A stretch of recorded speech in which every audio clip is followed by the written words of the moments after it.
Buckle up, I have the most fucked up example of DARVO. At the time, I was completely unaware, but I feel like this is incredibly common. And if you're new to my page, my name is Jackie, and I'm giving real examples of emotional abuse tactics so that you can spot them in your relationships. At some point during the devaluation phase, after many instances of critical comments, passive-aggressive digs, and jokes made at my expense, followed by constant invalidation, blame shifting and dismissiveness whenever I would bring up my hurts, my desire started to dwindle and I started to withdraw from the relationship. This is a natural reaction. This is self-preservation. I wasn't giving him a kiss as soon as he came home. I wasn't active or engaged in our disagreements. I was quiet and reserved. All of these things were coming from self-preservation because I was tired of the constant devaluation merry-go-round. At the time, I had no idea this was the effects of the abuse. I acknowledged that my guard was up, but I dismissed it as my past trauma and not current trauma. So one day he came to me and he said, I feel like you've pulled out. I feel like you don't want this relationship.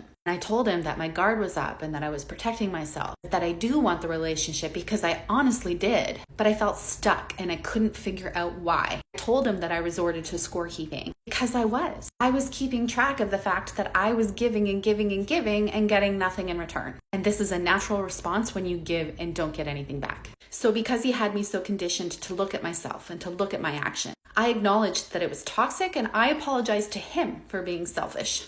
I said, now that I know I'm doing it, I can be more conscious of it and I understand why it's so frustrating for you. Guys, I literally believed this. I believed that I was the one that was toxic in this relationship because of my scorekeeping. Never once stopping to think of the validity of the scorekeeping. So he told me that I needed to figure it out and I needed to stop because it was ruining our relationship. So I came back to him with a request for emotional intimacy. I said I had been feeling disconnected and I really need this in our relationship, and I sent him a link to exercises so that we could build our emotional intimacy. I was direct and I was clear about what I needed. First, he dismissed my idea, called it ridiculous. So I said I was open to ideas if he had any. He said he didn't need an exercise to talk, that I was the one that didn't have anything to say all the time. So I needed to figure out why. So I articulated again that I needed emotional intimacy. I didn't feel safe to express myself. So if he had any ideas, then I was open to them.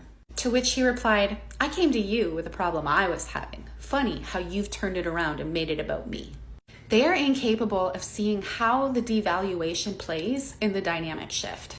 Then they gaslight you to make you believe that you're the one causing the dynamic shift.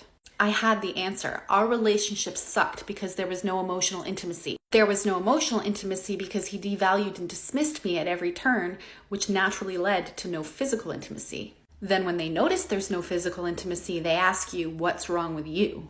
So you tell them, and now they're the victim. DARVO.